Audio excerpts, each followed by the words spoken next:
السلام علیکم ورحمۃ اللہ وبرکاتہ۔ امید ہے کہ آپ سب خیریت سے ہوں گے اور آپ سب کی دعاؤں سے الحمدللہ میں بھی خیریت سے ہوں۔ تو آج ہم جا رہے ہیں طائف، وہ جگہ جہاں نبی کریم صلی اللہ علیہ وسلم نے مکہ سے طائف کی طرف ہجرت کی۔ تو سب سے پہلے ہم آئے ہیں مسجد عبداللہ ابن عباس رضی اللہ تعالی عنہ۔ یہ آپ دیکھ سکتے ہیں کہ مسجد کے باہر جو چیزوں کے اسٹول لگے ہوئے ہیں اور کافی زیادہ رش ہے، اور حرم سے تقریباً طائف کا جو راستہ پڑتا ہے 2 گھنٹے کا۔ تو ہم اس ٹائم پہنچے ہیں، یہ دیکھیں کافی زیادہ رش ہے۔ حضرت عبداللہ ابن عباس رضی اللہ تعالی عنہ جلیل القدر صحابی اور رسول کریم صلی اللہ علیہ وسلم کے چچا زاد بھائی ہیں۔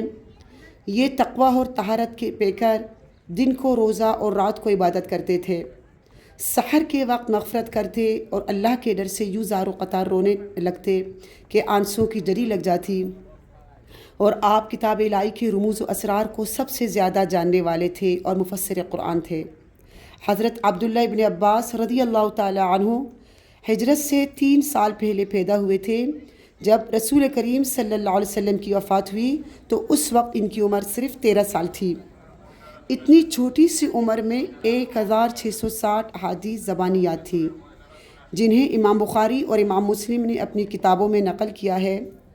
اور جب پیدا ہوئے تو ان کی والدہ ماجدہ ان کو گود میں لے کر آپ صلی اللہ علیہ وسلم کی خدمت میں لے کر حاضر ہوئی۔ آپ صلی اللہ علیہ وسلم نے اپنے لعاب دہان سے ان کی گٹھی دی، تو اس طرح ان کے پیٹ میں جو سب سے پہلی چیز اتری وہ رسول کریم صلی اللہ علیہ وسلم کا لعاب مبارک تھا۔ اور اس کے ساتھ ہی حضرت عبداللہ ابن عباس رضی اللہ تعالی عنہ تقویٰ اور طہارت، حکمت و دانش، فصاحت و بلاغت جیسے اوصاف ان کے خون میں رچ بس گئے تھے۔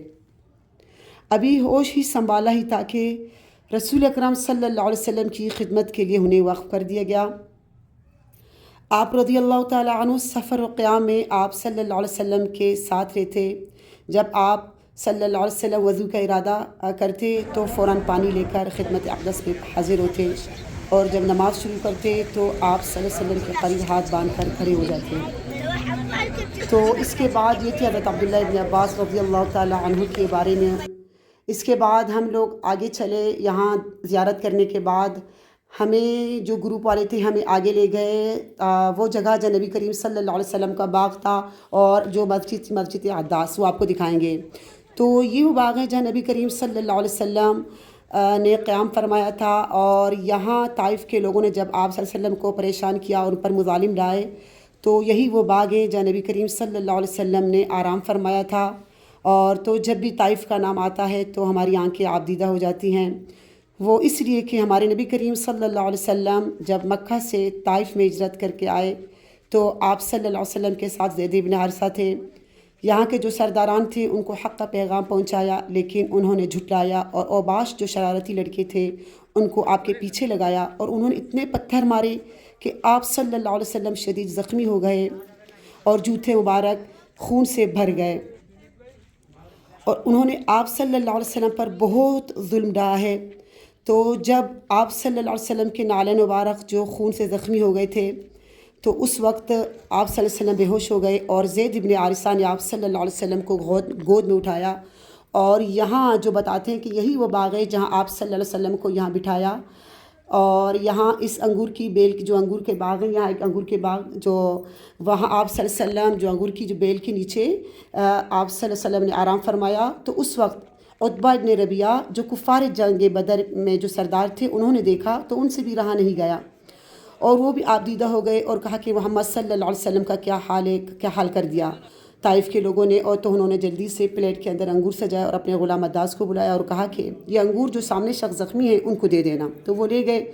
تو محمد صلی اللہ علیہ وسلم نے جب انگور اٹھایا اور بسم اللہ الرحمن الرحیم کہا تو عداس نے کہا ہم نے تو یہاں کسی کو یہ لفظ سنتے ہوئے نہیں دیکھا۔ تو نبی کریم صلی اللہ علیہ وسلم نے فرمایا آپ کون ہیں، تو کس شہر کے ہو، تو انہوں نے کہا کہ نینوا۔ تو آپ صلی اللہ علیہ وسلم نے فرمایا کہ میرے بھائی یونس علیہ السلام کے گاؤں۔